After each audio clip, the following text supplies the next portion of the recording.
Hey, welcome everybody to the Integrated Entrepreneur. Jonathan here with my co-host Keith. Keith, what's going on, bud?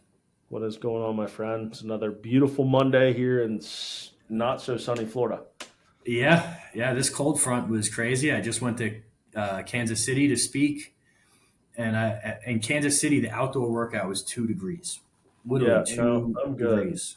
Yeah, No, it you was, can keep that. And in fact, if they would take this shit back to wherever you brought it back from, I would be appreciative. yep. I'm right there with you, brother. First, I just want to say that because I want to give a lot of respect to anyone doing 75 hard in that type of environment. That is not easy to do. That outdoor workout was miserable for me. And anyone doing that every single day, I give you guys a lot of respect. Are you are Today, you on the program? I am, yeah. Nice, dude. I didn't know I'm that. like, yeah, I'm like 20 something days into that. And then I'm doing the 100,000 push up challenge, which is just doing 100,000 push ups in a year or under, roughly 300 a day. I will Sheesh. say, yeah, I'm seeing massive results from that. Your nice And pectorals, huh? yes, yeah, triceps, pecs, looking good. But man, that is something that will get you. And so, this is an interesting thing in human psychology. Before we get into everything, out of I think there's probably 150 people that signed up, and it's really cool because whoever posted this challenge made it on an app, and there's a leaderboard, and the results on that leaderboard directly tie into how humans operate, right? You have 150 people. Out of the 150 people, roughly 30 of them started. The other 120 did not start. Out of the 30 that started, maybe 10 are taking it seriously, where they're posting every day and trying to hit the goal. And then there's probably, out of that 10, there's probably six of us that are constantly competing to be number one. And so we're so far ahead. Like some people are up to almost 9,000 push ups 22 days into the year. Jesus. Yeah, I think I'm at like 7,000 and change. And everyone's coming up with a strategy who's going to hit it first. So it's cool seeing that level of competition with something that means nothing, and they're just doing it for pride. But that's how Commitment, humans dude. operate. Yeah, That's it. That's one it. hundred That's how you percent. have your one percenters, right? The elite. Yep, It's yep, not that they're any better. It's just that they refuse to give up and let other people beat them. So it is what it is. yeah. And that Well, correlates into business and family and all of these other things. So you want to talk about like learning from other people, learning from friends, dude. That's huge, right? Is like yeah. what are we learning from those people, right? A lot Mhm. of people will sit here and listen to a podcast and be like, "Oh my god, that's the greatest thing," or you and I have seen this 1,000 times. Go to an event and take 14 pages of fucking notes and never look back at them. Yep. They just wanted to go to the thing. Yeah. There's one Yeah. or two in the group that'll take 4 bullet points and go and operate it and put it into play. And next time you see them, they're like, "Oh, I made 3 million more this year than I did last year." Well, what'd you do? I just implemented the shit, Yep. and A others hundred didn't. percent. So that's I awesome, th- dude. I think that every single person on this planet you can learn something from. Either good, as in what to do, or bad, what not to do. Right. Yeah, So absolutely. I'm going to give you guys a specific example of learning from your friends through hardship. Okay. I have a friend who actually did this twice, so he didn't learn the lesson. By the way, guys, the friend is me. I'm the friend. Okay. I'm the Newsflash, it's me. friend. Yeah. So, personal story. I've had two partnerships that have been nothing but trouble. Okay. They started off with the best intentions. However, the first one, and this is really important for you guys to learn, especially if you're trying and thinking about bringing on a partner.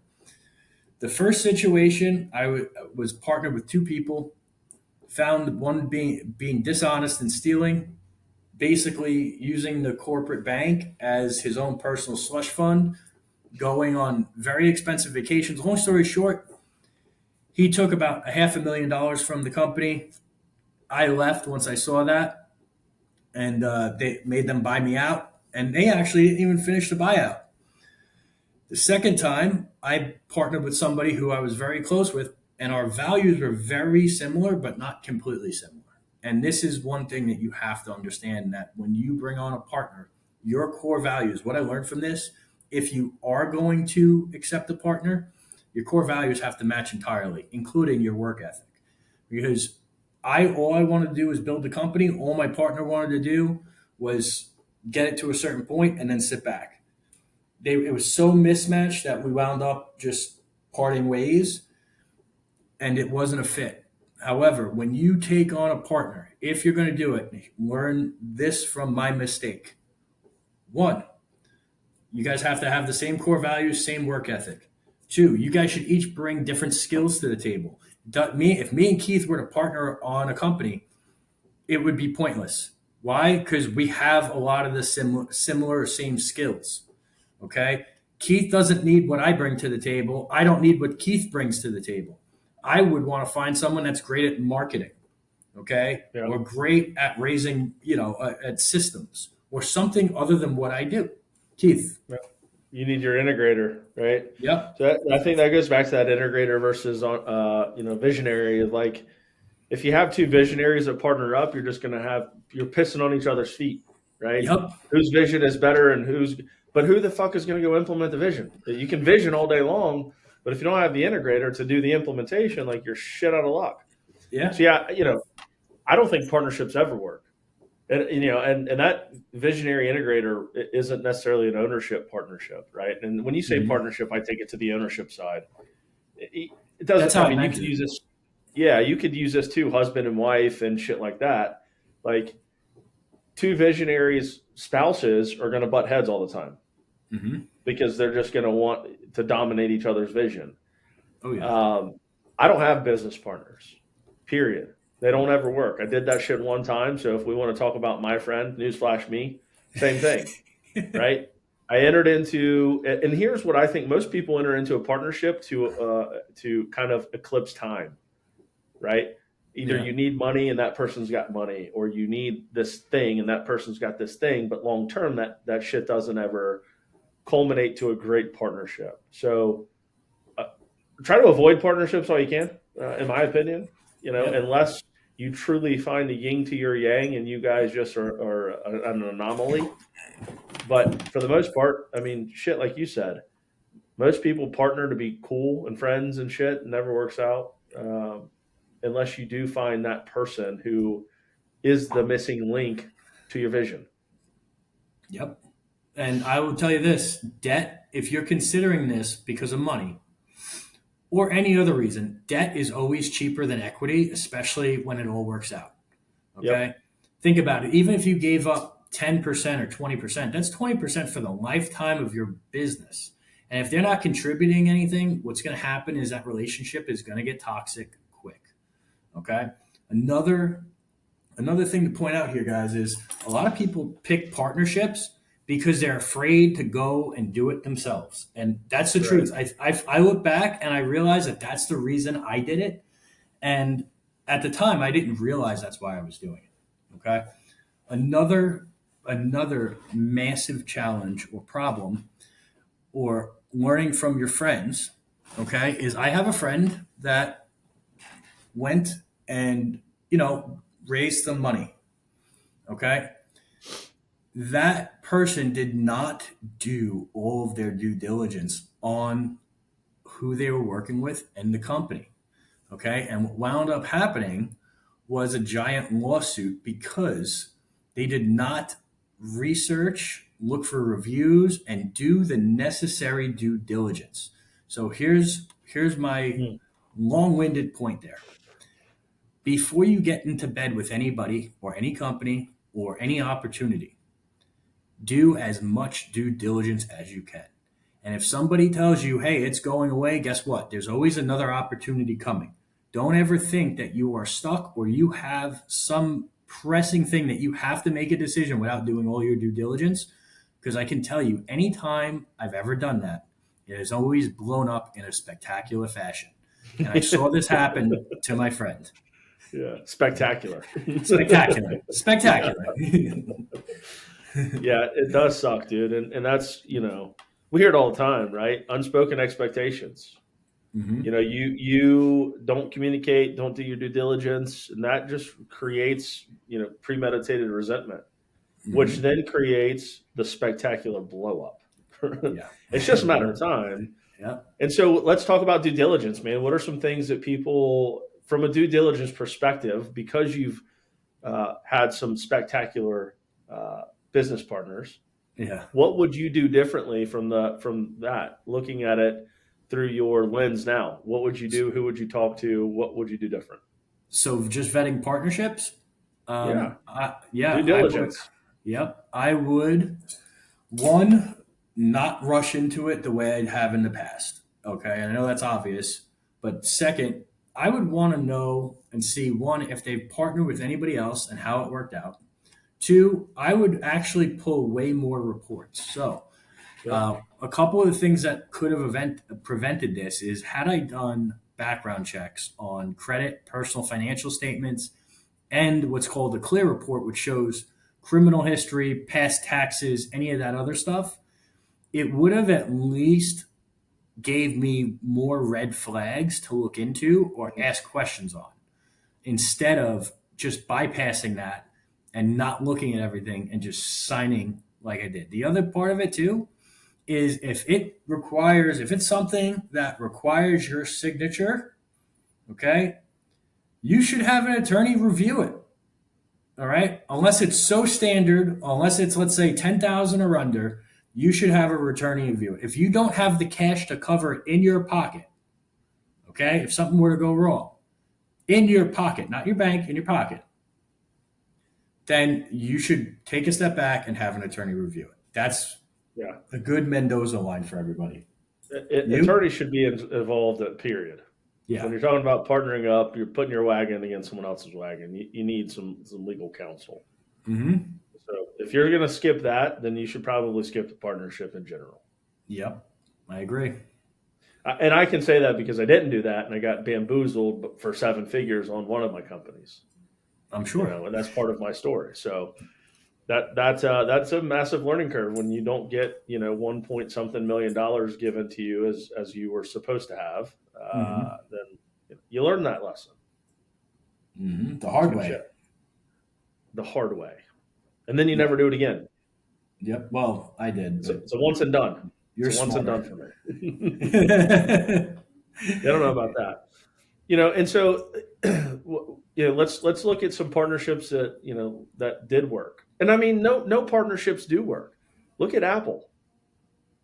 They fired the fucking CEO, the guy who started the company because of vindictive bullshit, right? Yep. And then bring them back once they realize they can't right the ship. Yep. So this goes for small mom and pop companies all the way up to these Fortune 500 companies. Now you've got board of directors involved who really run the business at that level. Yep. And those guys, piss on each other's feet like, the Democrats and Republicans do. It's just a massive fight upstairs. So there's a lot to that. But small timers, not necessarily small timers, but yeah, I agree. Like, if you can't get your company up, hire a coach. Yeah. Don't get a business partner who you think knows what the fuck they got going on, because chances are they don't. Yep. And when you don't move the certain way that they want you to move, and vice versa, then shit gets bad, and you start the resentment train, and then the shit's just a downward spiral from there. Yeah. I agree. We've all dealt with it. Yeah, Another thing I learned watching a friend of mine now, and this was a really cool lesson I learned on parenting. All right. Everything in there, everything that the kids want above, let's just say, the basic necessities. Okay. So what are basic necessities? Food, shelter, school, clothing, all the stuff that kids need to function and live a normal life. They basically did something that I really liked and I implemented. Everything above the normal. So if it's an expensive toy or if it's a trip somewhere is earned. And you make the children earn. Like if you want to go to Disney, all right, hey, you tell your kids, we can go to Disney in, let's say, 6 weeks. Here's how we do it. And then you focus on the daily habits that they need to hit to do that, to earn that trip. Okay. Yes, is it like bribing your kids? It is, but you know what? It also has real world applications. And I've seen how my friends' kids have turned out. I've copied it and I can tell you the changes and the differences in my own kids. Okay. By doing this, they start creating these daily little habits like working out, like reading, like doing their chores. Oh my God, everything that a parent could want, right? Your kids are doing your kids are doing it. Yeah, it costs you a trip to Disney, but you know what? You got 6 weeks of fucking excellence out of your kids. And you know what? For $1,000 trip to Disney, I'll do that every time to get 6 weeks of excellence and learning out of them. And so every time he resets it, he finds a new thing that they want. He sets the bar. He sets what they need to do it, and the kids execute on it. And think about it: what better real life example could you have? You put into work, you do what you're supposed to do, you get this reward. It's capitalism Yeah. to your kids at an early age. Yeah, I don't do that to my kids, but I do that in business. So if you ever figured out, if you have a team underneath you, figure out what it is that your employees want and set a Hell stage yeah. of production to get them there. Hey, I would love to take my wife on a trip. And the way that I do that is by whiteboards. If you have your team whiteboard every so often, things change, shit gets added, Hmm. shit gets taken away. Look at the whiteboard, right? If it's vacations or if it's something, I'm not going to buy them a Ferrari, obviously, unless they deserve it. But if it's materialistic thing and it's within reason, why wouldn't you tie that same theology to improving the functionality in your workplace, And right? you would. If I know, Yeah. hey, I'll send Joe and his wife to Disney or whatever, right? And it cost me $4,000. Well, if I can create an opportunity that he increases his production by X, why the hell wouldn't you do that same principle inside of your business? Right? I think a 100%. lot of times what the reality, in my opinion, is that the business owner gets too addicted to the money. Mine, mine, mine, mine, mine. Hmm. Right? This is my profit. This is my P&L. This is my business. I don't know about you. I'd give half my shit away to make the same amount of money. Doesn't Yeah. matter. Money is just a tool to do good shit for other people. And the day that you correlate that to your activities in your business and your world, karma's great. Yeah. Karma's a bitch. Karma's also good. Yeah. I got more good karma stacked in my fucking back pocket than ever because I'm always willing to go and just do shit for people. Hmm. And I think that is a good lesson, not just in your household, but something that you can relate into your business household as well. Because these people aren't employees, they're family. Yeah. At least in my eyes, they are, right? How I like to treat the people that are working with us. So that's a good one. Yeah. What's That's a what's difference. That's another leadership. which one to look out for outside of the partnership? Let's talk about behavior patterns. I like Okay, that. let's talk about things that we can learn from. And guys, this isn't like good versus bad. This is shit that we've experienced in 20 plus years of entrepreneurship, and that we just want to highlight and drop little nuggets so that you guys can have things to think through. Why don't we talk about short fuse syndrome in your business? Right, the leader of the pack. Yep. Everyone is scared to talk to, unapproachable, right? Can't get receive feedback because everyone's scared that this individual will fucking cut their head off, right? And how do you fix that? Right? And if that leader's you, I'm talking to you. If that leader is someone in your ecosystem, I'm going to give you a nugget on how to fix it. You've got to approach it and tell them directly and bluntly, but professionally. Hey, you're absolutely hard to talk to. I've got a lot of feedback I think that can help you. Are you open to hear it? And I'm okay if you scream at me. And I had this conversation to someone that I like recently, and it worked out very well, right? And I think good moves will come of that because now they're, oh shit, I'm acting in a certain way that people are scared to come into my office. Yeah. And that was one that's been on my mind. Lessons that I took value from because I too am short tempered and hot headed at times. We all are. No one's perfect. So I think that, have you experienced that kind of temper? I And did. what did you bring from that? What did you learn from that? That's a great question. Here's how I found out or realized that. One, again, it wasn't a friend; it was me. Two, um, what the reality of what happened was I did so well in sales and building that I was constantly getting promoted. Okay, and they kept giving me these promotions into leadership without actually giving me the leadership training. And so I developed some really bad habits early on. And there's some people that are actually in my office today that would attest to this, that I was miserable to work with and work for probably the first 5 years of my business career. And I had no idea. And the only way I learned was because I kept going to these, kept reading more into personal development, kept going to certain events, and it took me a while to work on it, and the first step of working on it is becoming aware of it. So I could tell you that the guy that's probably you're trying to speak to right now probably isn't even aware that that's his problem. Okay, so let's look at warning signs. If everybody on your team always agrees with you, you don't have a fucking team, you have a cult following that's going to get you put out of business. Okay, you need other voices there. Two, if people are nervous around you, okay, if you notice that, or when you disagree with somebody, do they push back anymore, or do they just take it, walk out of your office with their tail between their legs? I'm guessing it's the second. These are all signs that, hey, you're probably pretty hard to approach and speak to, and you're not doing you or your team and your company and your mission any fucking favors at all.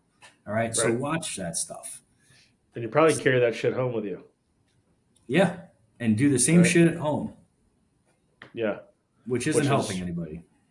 it's not helping anybody. But Yeah, I realized a long time ago the way that I acted, and everyone talks about compartmentalization, right? And in the military, and I did time in law enforcement, so compartmentalizing for me is easy. But your attitude isn't compartmentalized, yeah, and a lot of people miss that.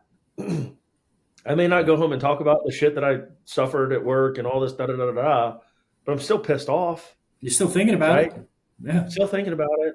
So my direct reflection and reaction to kids and wife and dogs and this fucking dinosaur turtles. tortoise video, and I will thump it in the head when I'm mad. I don't know, I don't really, goddamn, don't call PETA on me or any of that shit. I really don't hit the tortoise, but the the the message is, yeah, you can compartmentalize the activity and the thought, but your reaction is the same. And if Yeah. you're stuck on dick mode all day long at work, you're coming home in that same mode, right? You're an asshole, right? Hmm. And if you're not listening to your people at work, you sure as shit aren't listening to your wife and kids. Promise. Yeah. Yeah. So those lessons are not only things that can benefit and highly impact your workflow, work family, day, attitude, health, stress, all those things, but I bet your house gets a little bit more in order.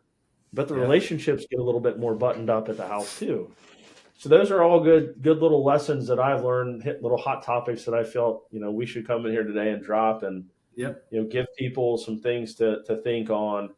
I'd love feedback, obviously, on other, bigger picture items that we may not have touched on today for sake of time. But guys, we try to keep these things short hits, hot topics, real quick, in and out because Yep. time. Most people got a 10, 15, 20-minute ride to work. This is perfect. We get too long winded, people are checking the fuck out. Yeah. And we're trying Uh, to bring tactical shit to the table. yeah. I'll give you guys the takeaway, right? Besides the individual lessons we discussed here, just think about this. Anytime you feel a strong reaction, either good or bad, about a certain person, that is an indicator that there is a lesson to be learned. So if somebody does something that's really, really good, maybe analyze why it made you feel a certain way, see what was good about it, see how you can implement that. That's On the cool. flip side, somebody does something bad, you're furious, you don't want to speak with them, you're done. Analyze why, what they did, and then avoid doing that, right? Learn something from everybody. That is the takeaway. You can learn shit from everybody in your life at any point. You just have to understand and file it away in one of two categories. This was good. I want to duplicate this. This was bad. I want to avoid this. What do I have to do? You do that, you're improving your life daily just by asking yourself that question after every interaction. You just got to slow down and take inventory. 100%. That's it. We just rush through it and lose the lesson. So, takeaway: slow down, do inventory on how you feel about a certain thing that happened, good or bad. Put it in your back pocket. Don't repeat it, or repeat it. There you go. That's it. It's as simple as that, guys. We'll catch you on the next Integrated Entrepreneur. Thanks for tuning in. Share this with someone that needs to hear it. Let's go.